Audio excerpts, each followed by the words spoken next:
அனைவருக்கும் வணக்கம். நம்ம இன்னைக்கு பார்க்க போகிறது சீர்காழி இல்லம் அப்படிங்கிற ஒரு பிரம்மாண்டமான ஒரு அரண்மனை மாதிரி இருக்கிற வீடு, நகரத்தார் வீடு. இது எனக்கு எப்படி பழக்கமானாங்க அப்படின்னா, தடம்பதிக்கும் தளிர்கள் ரத்னாமாவுக்கு தான் நன்றி சொல்லணும். அவங்க தான், அவங்களுடைய வேல்மாறலில் தான் நாங்கள் சொந்தமானோம். உண்ணாமலை சாத்தப்பன் அந்த அம்மாவோட வீடு இது. அதை நான் பார்த்தோன்னே எனக்கு ரொம்ப பிடிச்சது. அவங்க உடனே பார்க்க வாங்க அப்படின்னாங்க. நாங்கள் சரின்னு உடனே போனோம். வீடு எவ்வளவு பிரம்மாண்டமாக எவ்வளவு அழகாக இருக்குது அப்படின்னு பாருங்கள். இது முன் பக்கத்து போர்ஷன், ரோட்லேருந்து எடுத்த வியூ. இது தூணு, வெளியே மக்கள் இருக்கிறதுக்காகன்னு சொல்லி, மக்கள் உட்காந்து போகிறதுக்காக திண்ணை வெளியே செப்பரேட்டாக வெளியே வச்சுருக்காங்க. வீட்டுக்குள்ளே திண்ணை இருக்கிறது அவங்க விளங்குறதுக்கு, வெளியே மக்கள் விளங்குறதுக்கு இந்த திண்ணை. 2 பக்கமுமே திண்ணை போட்டிருக்காங்க. இந்த கடைக்கு போயிட்டு வரவங்கெல்லாம் உட்காந்துட்டு போகிற மாதிரி, ஜாமான் இறக்கி வச்சுட்டு போகிற மாதிரி ரொம்ப ரொம்ப ரொம்ப அழகாக கட்டியிருக்காங்க.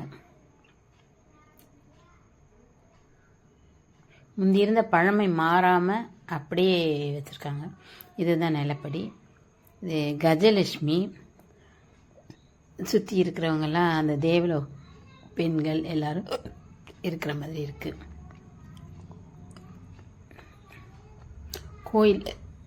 கோயிலில் பார்க்குற மாதிரியே யாழி எல்லாமே இருக்குது. எல்லாமே பர்மாவிலேருந்து வர வச்ச தேக்கை வச்சு செஞ்சுருக்காங்க. எவ்வளோ அழகாக இருக்குது பாருங்கள். எவ்வளவு நுணுக்கமான வேலைப்பாடுகள்லாம் இருக்குது பாருங்கள். அதுலேயே தூணுக்கு அடியில் யாழி, சின்ன அளவில் யாழி இருக்குது. கையளவு தான் இருக்கும். அந்த பக்கம் ஒரு மனுஷன் இருக்கிற மாதிரி இருக்குது. இது நிலப்படிக்கு சைடில் ரெண்டுமே ஒரே மாதிரி,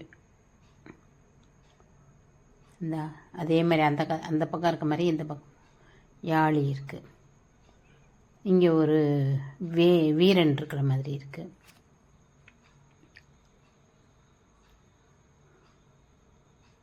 இவ்வளோ நுணுக்கமான வேலைப்பாடுகளாக இருக்கு பாருங்க.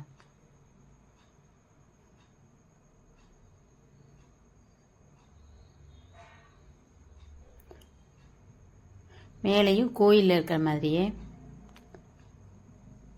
மரத்தாலேயே இந்த எவ்வளவு வேலைப்பாடு பாருங்க. குதிரை வீரன் இருக்க மாதிரி இருக்குது. யாழி இருக்குது. குதிரை மேலே ஒரு மனுஷன் உட்காந்துருக்க மாதிரி இருக்குது. இது மேலே சீலிங்லையும் கந்தர்வர்கள்லாம் இருக்கிற மாதிரி இருக்குது. எல்லாமே தேக்கில் வேலை. இப்போ இந்த வேலை பார்க்குறதுக்கெலாம் ஆள் இல்லை. இது ஒரு தூணோட மேற்பகுதி, இது தூணோட கீழ்ப்பகுதி. எவ்வளோ அழகாக இருக்குது பாருங்கள். இது கல். இந்த தூண் தேக்கு மரம், கீழே இருக்கிறது கல். நம்ம கழுவி விடும் போதெல்லாம் தண்ணி பட்டு மரம் பாலகம் இருக்கிறதுக்காக அந்த தூணுக்கு அடியில் இருக்கிற கல் வைப்பாங்க. இது எவ்வளோ அழகாக இருக்கு பாருங்கள். மேலே விதானத்தில் உள்ள நுழையிற இடத்துல, அதாவது நிலப்படிக்கும் வாசலுக்கும் இடையில இருக்கிற இடத்துல ஒரே மாதிரி அச்சு பெசகாமல் ஒரே மாதிரி அழகாக மர வேலைப்பாடு.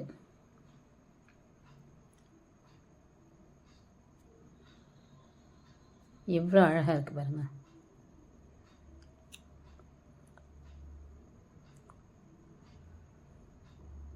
தூண் எண்கோண வடிவில் தூண் இருக்குது. இது நாகத்தூண் சொல்லுவாங்களாம்.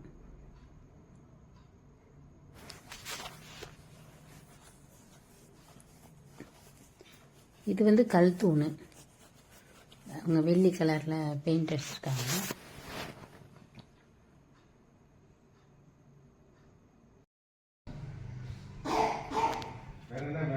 சொல்லுங்கம்மா. இந்த வீடு கட்டி 150 ஆண்டுகள் ஆயிடுச்சு. இந்த வீட்டுக்கு பேர் சீர்காழி இல்லம்.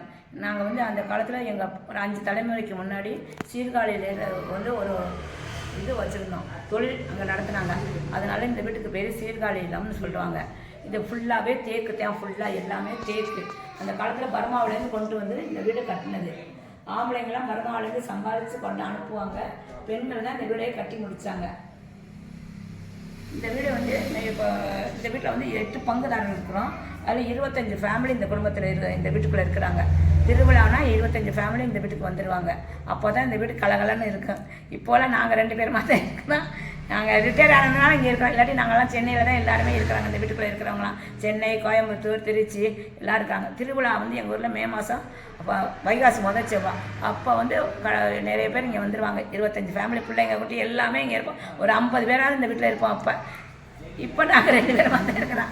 அதுவே கஷ்டம். இப்போ அவங்க வந்து ஜெயபாரதி அம்மா வந்து வந்ததுனால நான் கொஞ்சம் கலகலன்னு இன்னைக்கு இருக்கிறேன். இல்லைன்னா நாங்கள் 2 பேர் தான் இந்த தடம்பதிக்கும் தளிர்கள் ரத்னாமாவுக்கு தான் நன்றி சொல்லணும். தடம்பதிக்கும் தளிர்களுக்கு தான் முக்கியமாக நன்றி சொல்லணும். அதனுடைய சொந்தங்கள் தான் இவங்கெல்லாம். வேல்மாறல், தடம்பதிக்கும் தளிர்கள் எல்லாத்துலேயும் நான் இவங்களை பார்த்துருக்கேன். அவங்க எங்கள் வீடை வந்து பார்க்கணும்னாங்க, அதனால் வர சொன்னேன்.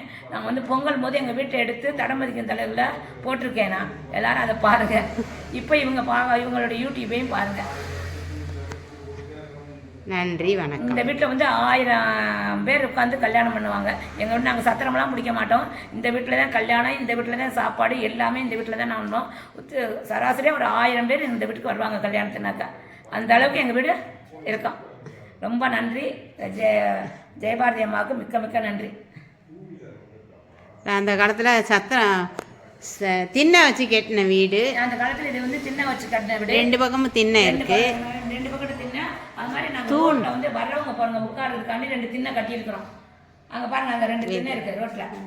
அதை வந்து யாரும் சந்தைக்கு போகிறவங்க, வயசானவங்க நடந்து வரும்போது வந்து உட்காந்துட்டு போவாங்க அந்த 2 திண்ணை.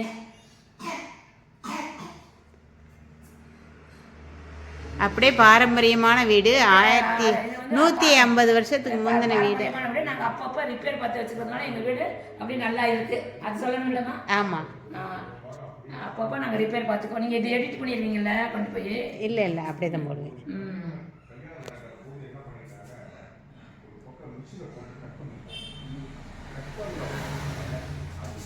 இந்த வீடு வந்து கூட்டி சுத்தம் பண்ணுறதுக்கே நாங்கள் ஒரு தவணை சுத்தம் பண்ணால் இந்த வீட்டுக்கு 5000 ரூபா வேணும்.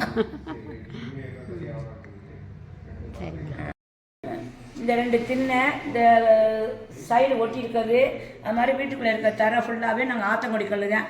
மொசைக்கெல்லாம் கிடையாது எங்கள் ஊரில். அந்த காலத்து ஆத்தங்குடி கல் தான். அப்போ போட்டால் தான் வீடு கட்டும் போது ஒரு இந்த கல் போட்டு ஒரு 60 வருஷம் இருக்கும். அதுக்கு முன்னாடி இது சிமெண்ட்டாக இருந்துச்சு. இப்போ இந்த கல் போட்டோம். 60 வருஷத்துக்கு முன்னாடி இந்த கல்லெல்லாம் போட்டாங்க. ஆத்தங்குடி கல் ஃபுல்லாகவே, அது ஃபுல்லாக ஆத்தங்குடி கல் தான்.